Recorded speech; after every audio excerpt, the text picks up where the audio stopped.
Milhares de coisas acontecem ao mesmo tempo ao redor do mundo, mas algumas delas valem a pena ser destacadas, seja por ser emocionante ou por ser até mesmo assustadora. Como por exemplo a história de um gatinho que ninguém queria cuidar devido às suas doenças e deformidades também, mas que foi salvo por uma menina de 7 anos de idade. Ou por outro lado, barulhos literalmente infernais ouvidos a uma profundidade de 14 mil metros abaixo da terra. Você ficou curioso, né? Mas antes de começarmos, você sabe de sempre, já deixa o seu like aqui embaixo. Se você ainda não é inscrito no canal, não faz parte dessa família, é só se inscrever e ativar o sininho também. E claro, se prepare, porque hoje nós veremos os 4 acontecimentos que chocaram o mundo. Eu sou o Thiago Tadeu e sejam bem-vindos ao Mundo Inverso. Sons assustadores. Enquanto algumas pessoas mais céticas batem o pé no chão com argumentos lógicos defendendo a não existência desse lugar, outras acreditam tanto que baseiam suas próprias atitudes aqui na Terra, né, com um intuito final, bom, de não ir lá pro final da vida, né? Obviamente estamos falando do famoso inferno, que divide opiniões desde que o mundo é mundo. Mas a verdade é que algumas décadas atrás, a ciência chegou bem perto de desvendar esse mistério por pura questão de acidente. Isso deixou o mundo completamente chocado na época, é claro, né? Tudo aconteceu em 1970, quando alguns geólogos da Rússia começaram a perfurar o solo para conseguir ouvir os sons das placas tectônicas. O objetivo era escavar o suficiente para conseguir descer um microfone literalmente até lá embaixo e registrar tudo que fosse possível. E finalmente, em 1989, eles conseguiram atingir 14 mil metros a fundo e concluíram que seria o máximo que conseguiriam, já que essa profundidade estava atingindo 1100 graus Celsius. Então, mesmo que eles tentassem cavar, nenhum equipamento ia conseguir ficar lá, né? É tão quente que não dá nem pra imaginar, família. E aí, finalmente desceram o tal do microfone até lá com o gravador ligado, né? Mas ao invés de ouvir o ruído de placas tectônicas, ouviram uma parada bem mais bizarra. Segundo os cientistas, foram detectadas vozes humanas gritando e gemendo com muita agonia. E bom, o microfone obviamente derreteu pouco depois de chegar lá, mas de qualquer modo o registro ficou gravado. E depois foram realizadas uma série de testes para verificar se os barulhos que foram ouvidos não se tratavam de alguma interferência devido ao superaquecimento, né? Mas essa hipótese foi descartada, para alegria de alguns e, né, pânico de outros. Então, no início dos anos de 90, essa informação começou a ser divulgada na mídia através de jornais religiosos que estavam de certa forma animados por terem uma espécie de comprovação científica do tal do inferno, né? E aí, pouco tempo depois, o burburinho se espalhou pelo mundo e imediatamente virou notícia nos 4 cantos do planeta. O problema foi que os cientistas russos nunca divulgaram esses áudios e muito menos fizeram alguma comprovação científica oficial. Eles simplesmente ouviram, falaram que ouviram e ficou por isso mesmo, não revelando muita coisa não. E foi somente em 2002 que um programa de rádio recebeu a gravação supostamente original, com um belo de um aspas aqui, tá bom? Mas descobriram que não passava de uma farsa, família. E os mesmos cientistas nunca mais se pronunciaram sobre o tal assunto. Ou seja, no final das contas, ninguém conseguiu ter realmente acesso ao som que eles ouviram lá na hora. E fica aí a dúvida se eles foram talvez subordinados ou até ameaçados para não divulgar ou descobrirem, né, o que realmente se ouviu lá embaixo. Agora fica aqui a pergunta para vocês, meus queridos. O que vocês acham que eles ouviram? Gillinser.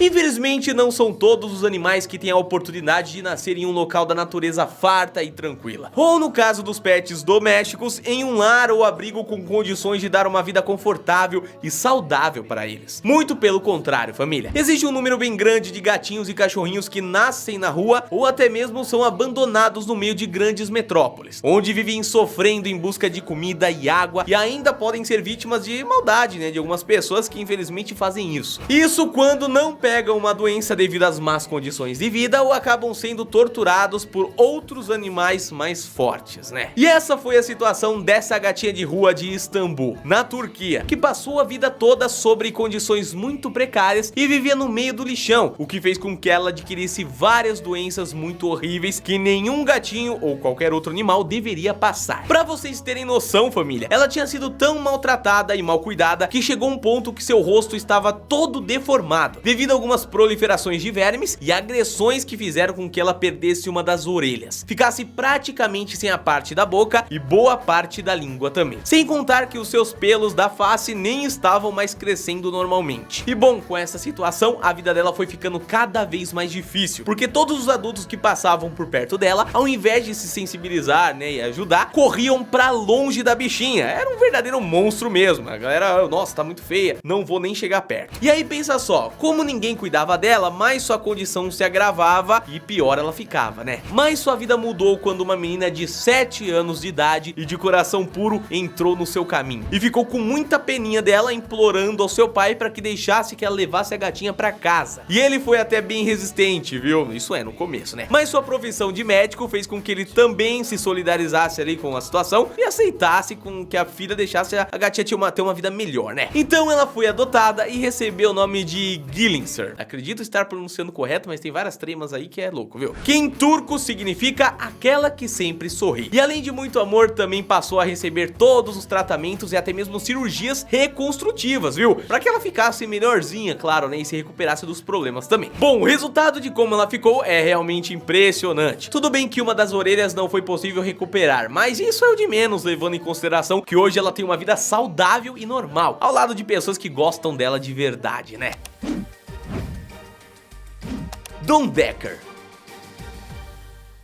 Don Decker é um cara da Pensilvânia que começou a chocar o mundo a partir do ano de 1983, quando começou a desenvolver uma característica um tanto quanto bizarra, e que inclusive virou alvo de um dos casos paranormais mais loucos do mundo até hoje, viu? Isso porque, família, o cara simplesmente fazia chover em qualquer lugar que ele estivesse. E eu não tô falando de chuva caindo das nuvens não, mas até mesmo dentro da casa dele chovia.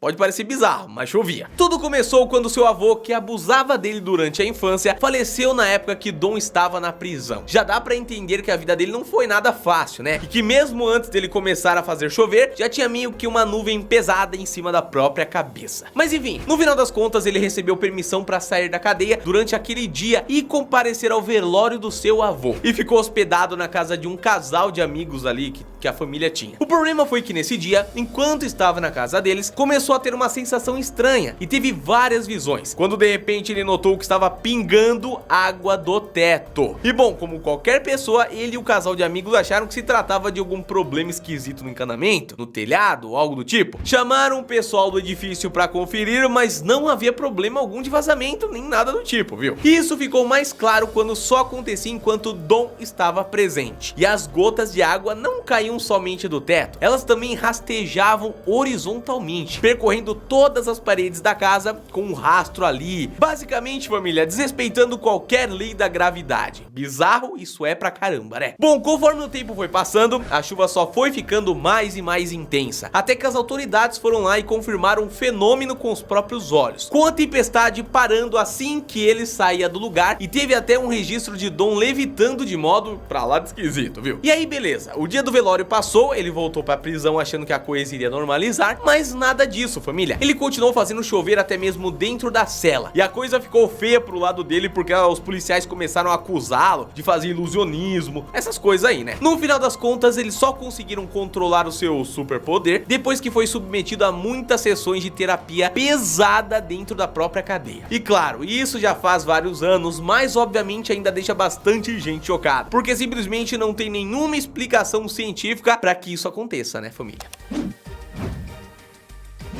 Endau. Ellen Parton era um militar veterano que voltou da Guerra do Golfo com inúmeros danos. Além de ter ficado paraplégico utilizando uma cadeira de rodas, também perdeu boa parte da memória e não conseguia se lembrar de muita coisa não. E muito menos de fazer coisas normais do dia a dia. Sem contar que tinha perdido inclusive a capacidade de falar. E estava completamente mergulhado na depressão, meus queridos. Mas sua vida mudou completamente quando um verdadeiro anjo em forma de cachorro foi colocado em seu caminho. Era o labrador amarelo chamado Endau, que literalmente salvou a vida desse cara, viu? Isso porque Endau era um cachorro muito inteligente, que foi reprovado em um teste pra ser um cão-guia porque era teimoso demais. Mas quando Allen encontrou, ele o ajudava em todas as tarefas do dia a dia para que ele não conseguia fazer, né? Desde as mais básicas, como por exemplo tirar dinheiro no banco. Sim, família, isso realmente existiu, viu? Endau aprendeu a operar um caixa eletrônico sozinho, inclusive recebeu o prêmio mundial por isso, tá? Sempre que seu dono precisava de dinheiro, ele acompanhava ele ao banco e realizava todo o procedimento do caixa eletrônico, inclusive a parte de inserir o cartão. Não me perguntem como. O problema é que ele gostava tanto de ajudar que depois era uma luta pra tirar ele do banco, porque ele queria prestar o serviço pra todas as pessoas ali da fila. Opa, deixa eu, por favor, que eu gosto desse negócio, sacar um dinheirinho, é sempre bom. Mas bem, família, infelizmente o cão faleceu em 2009, porém Allen diz que encontrá-lo foi uma das melhores coisas que já aconteceu em sua vida. Isso porque com todas as ajudas diárias, Endau ajudou ele a voltar a falar e recuperar boa parte da memória, fazer com que sua relação com a família e principalmente com sua esposa fossem restauradas. E pra vocês terem noção do quanto esse animalzinho foi especial, uma estrada em Hampshire, que antes de ser construída era um campo onde ele foi levado pra passear, ganhou o nome de Endau Way, ou Estrada Endau, em português, né? Tradução que é muito bom, polilingue não, Thiago, poliglota, bilíngue, enfim, é nóis, tá? Mas pra vocês verem, hein, família, dizem que o cachorro é o melhor amigo do homem. Pode não ser um cachorro, pode ser qualquer animal, mas que realmente os animais são especiais, isso eles são, não é mesmo? Mas então é isso, meus queridos, esse foi o vídeo de hoje. Não esquece de deixar o seu like, não esquece de deixar um comentário também, e a gente se vê amanhã porque tem vídeo todo dia aqui, tá bom? Um abraço e até amanhã, valeu!